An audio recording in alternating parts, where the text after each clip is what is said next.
Hello guys, welcome to football দুনিয়াতে ভিডিওতে সবাইকে স্বাগত। তো এই ভিডিওতে তোমাদের একটা বহু প্রতীক্ষিত কোশ্চেনের অ্যান্সার দেবো। তোমাদের অনেকেরই কিন্তু একটা চিন্তার বিষয়, বারবারই আমাকে জিজ্ঞেস করছো, দাদা মাদি তালালের অ্যানাউন্সমেন্ট কেন এখনো পর্যন্ত আসছে না?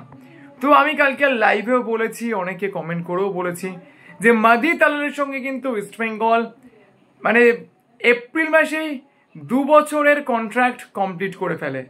ঠিক আছে, এইটা কিন্তু একদম কনফার্ম আপডেট। যদি আমার কথা বিশ্বাস না হয়, আমি কিন্তু মার্কাসের একটা টুইটের লিঙ্কও এই ভিডিও ডেসক্রিপশন বক্সে দিয়ে দেবো, সেখান থেকে তোমরা চেক করে নিতে পারো। তিনিও কিন্তু বলেছেন মাদি তেলাল কিন্তু ওয়েস্ট বেঙ্গলে 2 ইয়ার্সের কন্ট্রাক্টে সই করেছেন।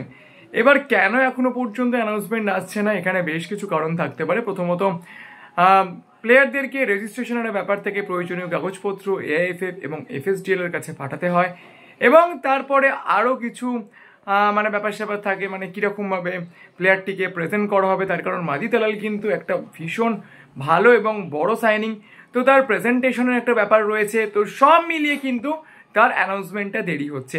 তো যারা ইস্ট বেঙ্গল সাপোর্টার্স রয়েছে, তো আমাকে ফ্যান্সদের জন্য একটাই কথা বলবো, মাদি তালালকে নিয়ে কিন্তু টেনশন করার কিছু নেই। আমি যেটুকু জানি মাদি তালাল ইস্ট বেঙ্গলে সই করে দিয়েছেন, ইভেন মার্কাসও কিন্তু সেইটা কনফার্ম করেছেন।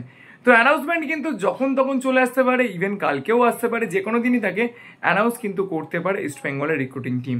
তো এই ব্যাপারটা নিয়ে খুব একটা টেনশন করার কিছু নেই, এইটুকু আমি তোমাদেরকে বলতে পারি। তো যাই হোক, চলো, ছোট্ট একটা ভিডিও ছিল। যদি ভিডিওটা ভালো লাগে তাহলে প্লিজ আর লাইক করে দিও, আর মনে করে আমার চ্যানেলটাকে সাবস্ক্রাইব করতে ভুলো না, কারণ সবসময় এরপরে তোমরা সাবস্ক্রাইব করলেই কিন্তু আরও ভালো ভিডিও বানানোর মোটিভেশন পাওয়া যায়।